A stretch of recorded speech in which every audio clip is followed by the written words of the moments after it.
एक छोटी सी कजरी सुना रही हूँ आप लोग को। तो चलो सुनिएगा आप लोग, बहुत अच्छी कजरी है। और हमारे चैनल भी लाइक सब्सक्राइब आप लोग कर दीजिएगा। तो चलो सुनाती हूँ। जय माता दी।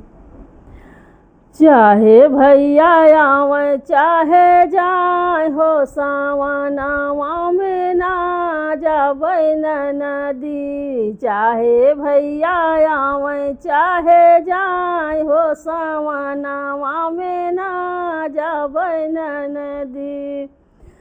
सोने की थाली में जेवाना परोसली, चाहे भैया जेवै चाहे जाए हो, सावनवा में ना जाबै नदी।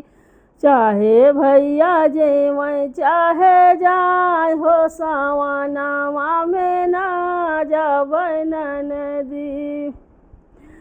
चाहे भैया आवे चाहे जाए हो, सावनवा में ना जाबै नदी। चाहे भैया आवे चाहे जाए हो, सावनवा में ना जाबै नदी। झझरे घेड़ुलवा में जल भरी लैली, चाहे भैया घोटै चाहे जाए हो, सावनवा में ना जाबै नदी।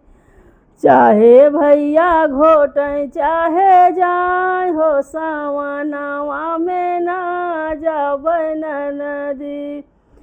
चाहे भैया आवे चाहे जाए हो, सावनवा में ना जाबै नदी।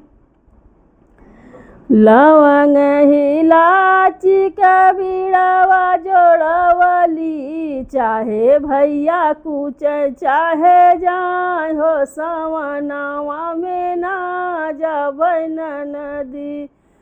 चाहे भैया कूचै चाहे जाए हो, सावनवा में ना जाबै नदी।